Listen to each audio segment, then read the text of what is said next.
Well, hey everybody, it's Friday. It's Friday, February 10th. A lot going on. Busy, but my son turned me on to Discord because, YouTube may or may not actually allow me to have ads now. They sent me a message telling me about a different account I need to close or switch or something. I don't know. And Twitter gave me a blue check mark. So there has been progress on the social media front as much as I just basically gave up a few days ago. You have to just give up on life before good things start happening to you. That's what I've always heard. Now, my son turned me on to Discord here, and he's catching up to me in YouTube subscribers also. So he'll eventually, obviously, be doing much better than me. But in the meantime, well, we still have a leg up. Let's talk about what he set up and what I've started to use here. So I guess Discord is like a public server, and it reminds me of forums and stuff where I guess you're kind of in control of your own server here, and you can put permissions on stuff so that you can let people see certain things. So I'm setting up a category for each sport because even though it's a massive undertaking to do it correctly and to stay current in all the sports, I might or might not, stay current on stuff. But if people want to pay to subscribe to these private forums to see things like the snapshot of the day, which is what we're looking at for college basketball and what this video is going to be about today, then I will accept your money to have access to this, and I'll update it so that later in the day and stuff, when things like injury reports update, we can actually, make a thread of all that in here, and only the people that pay get to see it if we put the permissions correctly. So that's something I will try for a little while here while every other avenue of monetization either does not work or is not yet qualified. I'm not yet a Twitter celebrity. I think we're at 36 followers or something. We need to get to 10,000. We need to get to 100 before I touch NBA, guys. So tell your friends, if you want to see NBA, you got to get to 100 followers on Twitter. I am not opening up the NBA file for less than 100 followers. You heard me. All right, let's talk about college basketball right now. So I trimmed down the file to make it as small as possible, so that it can be, if somebody needs it or we have the most current version of it, it's just one day and you can just clear out the day. Like if you clear out all the odds here, you get nothing for the day in the cube. So basically, we're just having a one-day version. I'm not going to worry about history because it doesn't matter. We got a life to live. Can't live in the past. So we'll continue to look at percentages and distributions to try to make this file be as predictive as possible. But in the meantime, it's probably pretty good. So we're going to go through it, and we're going to go through it at 0% home bump because it gives you a truer rendering of how the comparison between the teams is. And then we'll determine, even though I'd say never take away teams. So there are some home teams on here. Now, what do you do today? What pops out on this list? What does it say?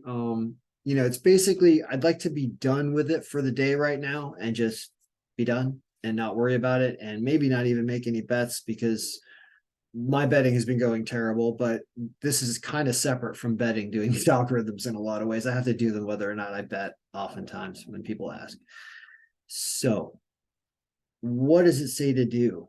Don't listen to me, always listen to the algorithm. The algorithm says play home teams at reasonable lines with good margins.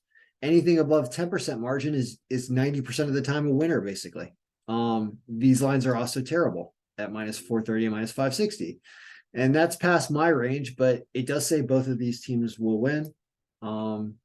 Nevada even more so at a better line. So does that mean you take them on the spread and stuff? I don't fight with spreads. Teams play to win games. They don't play to win by 10. So I try to get this algorithm to pick winners, and that's all I can have it do for you.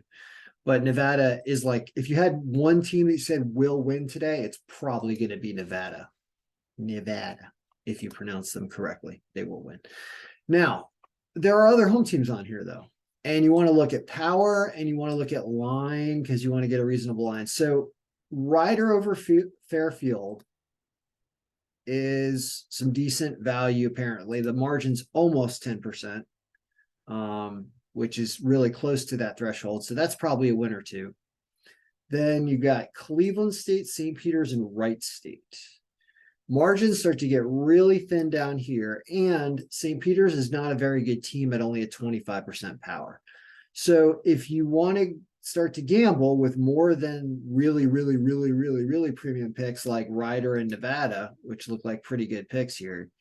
Although this line's terrible. But St. Peter's is scary because of their poor quality, but these two teams are better. 40-some% margin is pretty good. So Cleveland State is probably doable, but you see the line's worse than this one at Ryder. And then Wright State is probably doable as well because they're a pretty good team.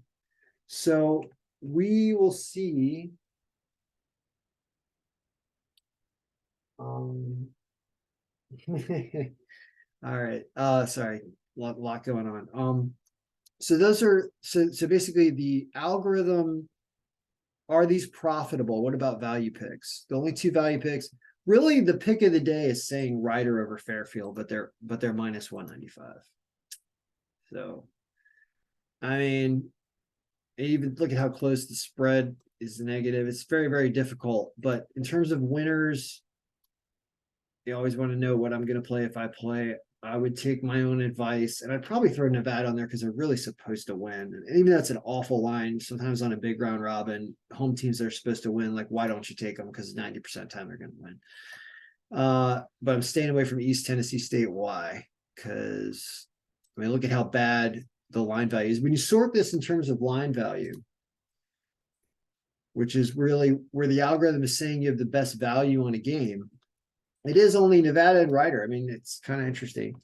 So like that's supposed to be your parlay, but barely going to pay 1.5 to 1 or something, 1.6 to 1 or something like that.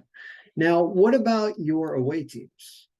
So I'm sorting by line value and not by margin, and that's a little confusing, especially when it comes to away teams. So let's go back to marginal look, which is the comparison between the teams. Well, any margin above 20% is usually a winner, but you don't want to take away teams. You got to injure Xavier here. So this is really difficult to deal with. And then this one's only minus 250, New Mexico over Air Force, and should be minus 464. So apparently there's some value here. And they have better strength schedule. New Mexico, they always seem to have better lines than they should. Notice that about that team. And New Mexico State, I believe, both of them. So yeah, I wonder, I guess sports betting not legal in New Mexico. I wonder in states where it's legal or not legal, whether or not more money goes on and off a team in that state. It's kind of interesting. All right, so that's possible actually. Good team, good margin. Then you start to go down here, you got really injured Siena against Mount St. Mary's. That means Mount St. Mary's at an underdog line. Maybe only 4 points, staying away. Kent State, Buffalo.